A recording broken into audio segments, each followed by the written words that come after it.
FEG-1, block number 3, session 2. Topics to be covered are prepositional phrase, participle phrase, phrasal verb, relative clauses and short composition. So let's discuss prepositional phrase first. Now, what are prepositional phrases? A prepositional phrase is made up of a preposition and a noun phrase. We use prepositional phrases for many purposes. Now, let's see the adverb as adverb of time and place. We will be back in a few days. They drove to Glasgow. As a post modifier in a noun phrase. Example, Helen is the girl in the red dress. We have got a new television with a 31-inch screen. In all these examples, you have seen that a preposition is there with the noun phrase. So this is prepositional phrase.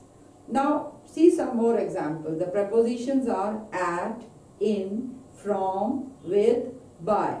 And nouns are home, time, Richie, me, singing.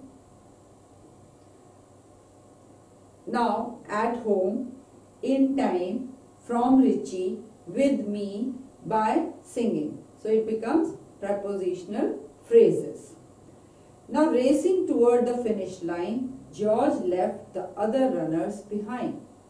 Toward the finish line modifies the present participle racing.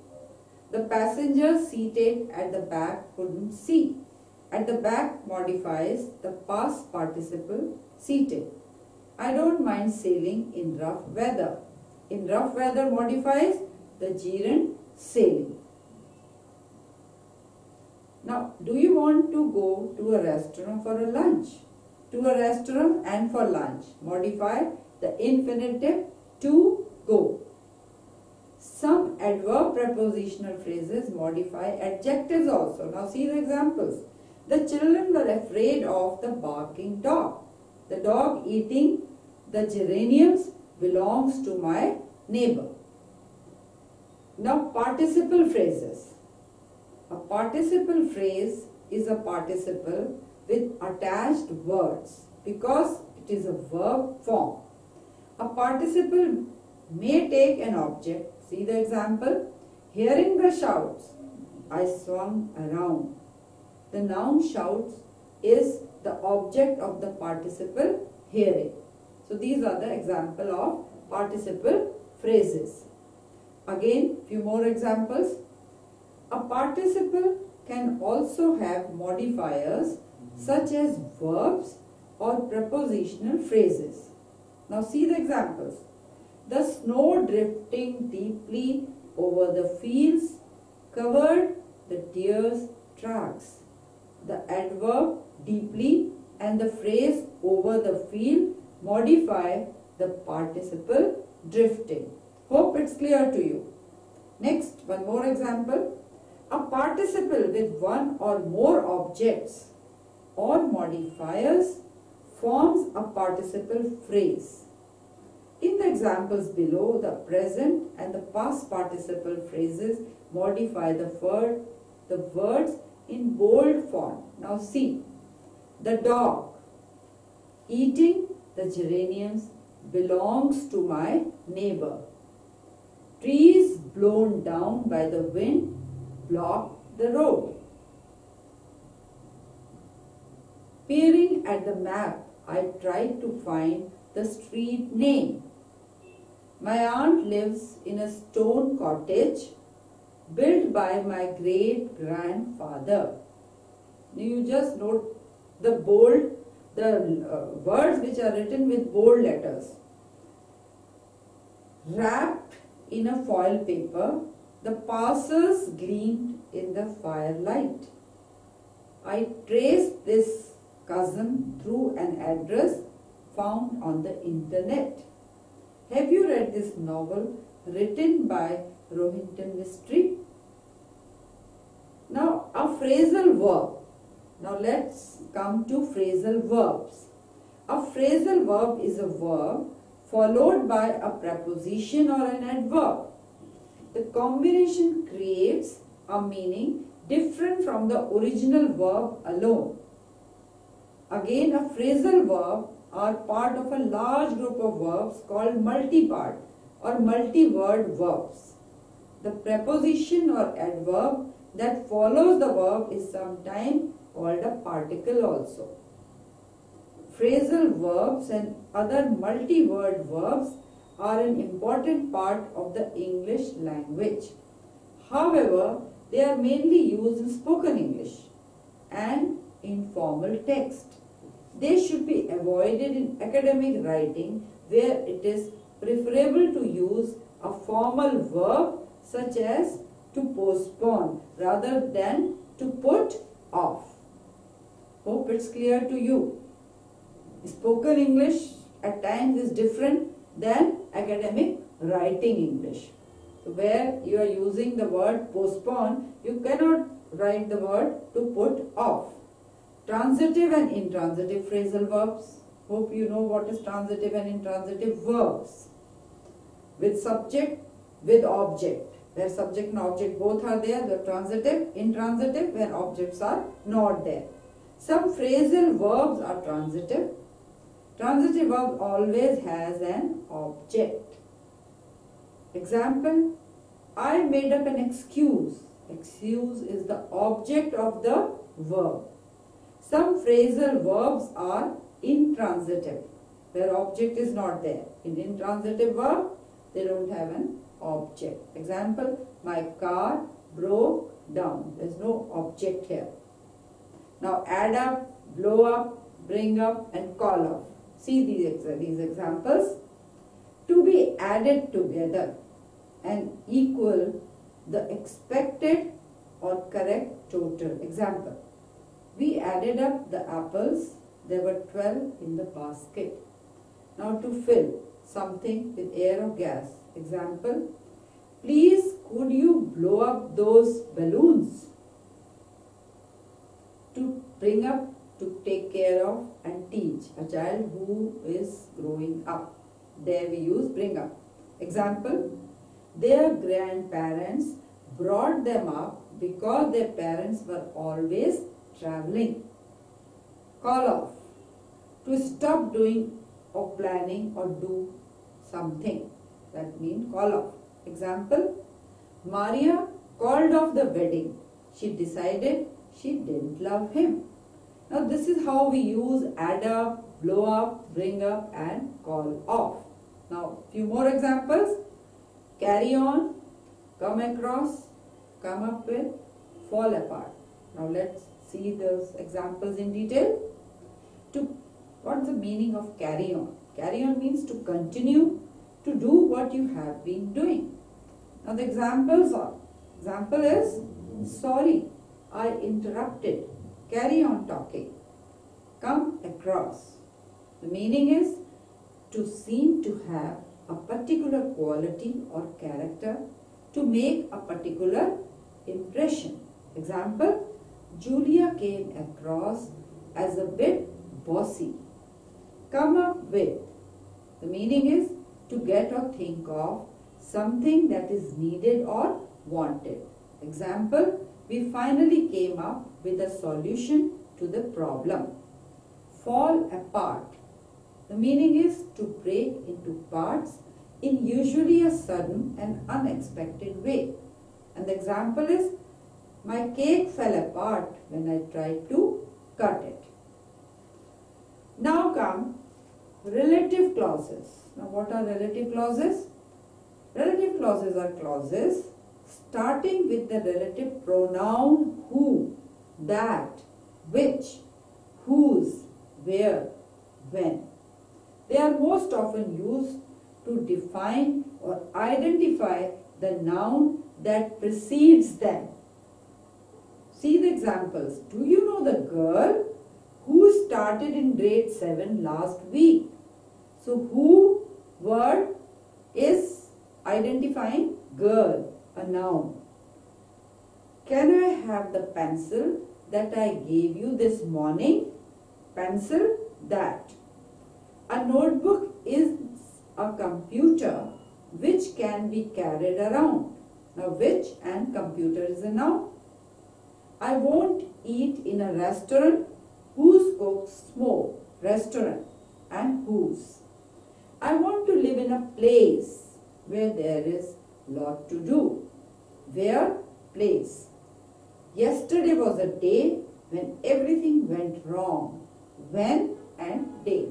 So you see, in everywhere with the relative, in relative clause, with the question word, one noun is there.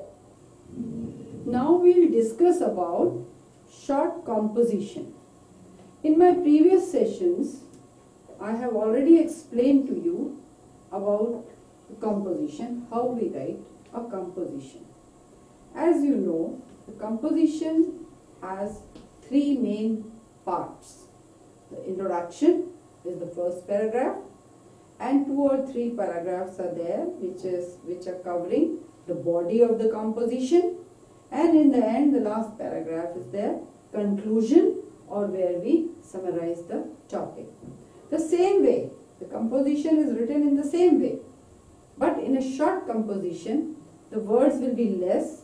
In the body, the first paragraph will be there, of course, the last paragraph will be there, and in the body of the essay we can put 1 or 2 paragraphs because it is a short composition.